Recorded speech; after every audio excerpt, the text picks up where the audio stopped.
नमस्कार, live cities की night bulletin दिन भर बिहार में आपका स्वागत है। मैं हूं आपके साथ प्रीति झा। खबरों की शुरुआत करेंगे, लेकिन उससे पहले एक नजर डालते हैं आज की सुर्खियों पर। बिहार एनडीए में सीट शेयरिंग तय, नीतीश और चिराग की जीत। सीएम नीतीश की अध्यक्षता में कैबिनेट बैठक। बिहार सहित 6 राज्यों के गृह सचिव हटाए गए। अपराध की बढ़ती घटनाओं पर तेजस्वी ने सरकार से पूछा सवाल। जदयू में शामिल हुई पूर्व सांसद लवली आनंद। भ्रष्टाचार इनके संस्कार में शामिल। विपक्ष पर नित्यानंद राय का हमला। नीतीश मिश्रा ने मंत्री पद संभालते ही दिया बड़ा बयान। खगड़िया में 9 लोगों की मौत। सीएम आवास के बाहर छात्राओं का प्रदर्शन। बिहार में कई जिलों में होगी बारिश। और अब खबरें विस्तार से। बिहार एनडीए में सीटों के बंटवारे को लेकर चल रही गर्मागर्मी आखिरकार खत्म हो गई और गठबंधन में शामिल सभी दलों के बीच सीट शेयरिंग फाइनल हो गई।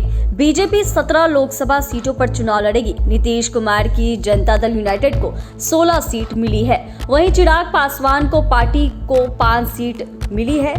इसी के साथ उपेंद्र कुशवाहा और मांझी की पार्टी को एक सीट मिली है। बता दें कि दिल्ली में गठबंधन में शामिल दलों की बैठक में सीट शेयरिंग का फॉर्मूला तय हुआ। वहीं एनडीए में सीट शेयरिंग के बाद नीतीश कुमार दिल्ली रवाना हो गए।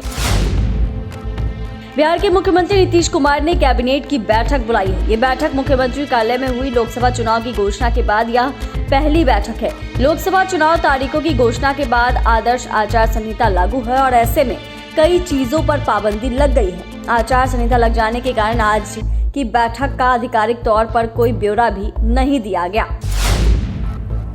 निर्वाचन आयोग ने 6 राज्यों गुजरात, उत्तर प्रदेश, बिहार, झारखंड, हिमाचल प्रदेश और उत्तराखंड में गृह सचिव को हटाने के आदेश जारी किए हैं। साथ ही मिजोरम और हिमाचल प्रदेश में सामान्य प्रशासनिक विभाग के सचिव को भी हटा दिया गया। चुनाव आयोग ने पश्चिम बंगाल के डीजीपी को हटाने के लिए भी आवश्यक कार्रवाई की है। वहीं बिहार के गृह सचिव एस सिद्धार्थ भी हटाए गए। बता दें कि चुनाव आयुक्त राजीव कुमार खुद बिहार दौरे पर आए थे और बारीकी से तमाम चीजों का अध्ययन किया। एस सिद्धार्थ पर भी इसी की तरह कार्रवाई की गई है। पटना लौटे तेजस्वी यादव ने अब बिहार में बढ़ती अपराध की घटनाओं को लेकर एनडीए और बीजेपी से सवाल पूछे हैं।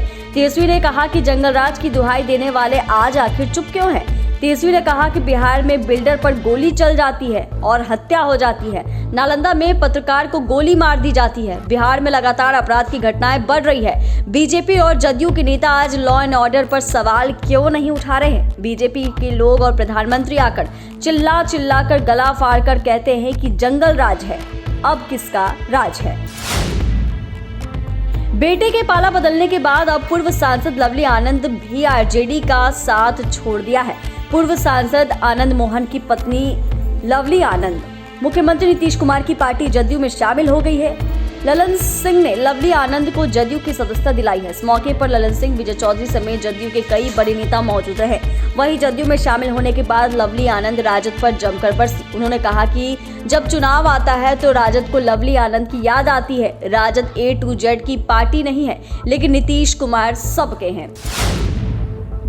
मुजफ्फरपुर पहुंचे केंद्रीय गृह राज्य मंत्री नित्यानंद राय ने Narendra Modi hat trick T shirt launch किया है और विपक्ष पर जमकर बरसे हैं। इस दौरान बीजेपी के कई बड़े नेताओं में नमो हैट्रिक टी-शर्ट पहनकर कार्यक्रम का हिस्सा बने। उन्होंने कहा कि महागठबंधन वाले स्वार्थ की, परिवारवाद की राजनीति करते हैं। भ्रष्टाचार उनका आधार है।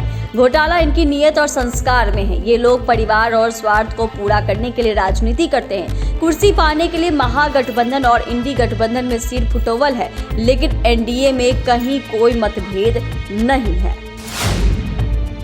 बिहार सरकार के पर्यटन विभाग के नवनियुक्त मंत्री नीतीश मिश्रा ने पर्यटन मंत्री के तौर पर पदभार ग्रहण किया है। उन्होंने कहा कि बिहार अपनी समृद्ध सांस्कृतिक परंपराओं, विरासतों और सभी धर्मों के पवित्र स्थलों के केंद्र रहा है। धार्मिक समन्वय के लिए बिहार भारत ही नहीं बल्कि दुनिया भर में प्रसिद्ध है। हम दुनिया के लोगों को बिहार आने के लिए प्रोत्साहित करने को लेकर काम आगे बढ़ाएंगे। उन्होंने कहा कि मैं स्वयं मिथिला से आता हूं, जहां का आतिथ्य सत्कार बेहद प्रसिद्ध है। हम उस भाव को पर्यटन विभाग के कार्यक्रमों, योजनाओं और नीतियों में लाएंगे। पर्यटकों को बेहतर सुविधा देने का प्रयास जारी रहेगा। खगड़िया में भीषण सड़क हादसा हुआ। जिले के पसराहा थाना इलाके में हुए हादसे में 3 बच्चे समेत 9 लोगों की मौत हो गई। मिली जानकारी के अनुसार बारात से लौट रही कार NH 31 के पास एक ट्रैक्टर से टकरा गई। जिससे यह हादसा हुआ। मामले की सूचना पर पुलिस घटनास्थल पर पहुंची और घायलों को अस्पताल पहुंचाया। वहीं सभी शवों को कब्जे में लेकर पोस्टमार्टम के लिए भेज दिया गया है। गोगरी डीएसपी रमेश कुमार ने बताया कि सड़क हादसे में 3 बच्चे समेत कुल 7 लोगों की मौत मौके पर ही हो गई। जेडी वुमेन्स की छात्राओं ने नए नियमावली के विरोध में बेली रोड का जाम कर दिया। पुलिस ने तुरंत एक्शन लेते हुए सड़क खाली करा दिया। हालांकि छात्राएं सीमा आवास के बाहर पहुंच गई और वहां अपनी मांगों को लेकर नारेबाजी की और बाहर ही बैठ गई। कुछ देर बाद पुलिस ने छात्राओं को समझाकर वहां से हटा दिया। वहीं एएन कॉलेज के बाहर छात्रों ने भी जमकर प्रदर्शन किया। छात्रों से पुलिस ने प्रदर्शन खत्म करने की बात कही, लेकिन छात्र नहीं माने, जिसके बाद पुलिस ने बल का प्रयोग कर छात्रों को इधर उधर किया। बिहार में एक बार फिर मौसम का मिजाज बदलने वाला है। मौसम विभाग ने होली से पहले बिहार के कई जिलों में बारिश की संभावना जताई है। लिहाजा मौसम में लगातार हो रहे उतार चढ़ाव से मौसम विभाग ने लोगों को सतर्क रहने की हिदायत दी है। मौसम विभाग की माने तो 20 मार्च तक बिहार में तेज हवा के झोंके के साथ साथ बारिश होगी। अगले 3-4 दिन बारिश है, मेघ गर्जन और वज्रपात होने की आशंका है। चैनल को सब्सक्राइब करें, फेसबुक पेज को लाइक करें। धन्यवाद।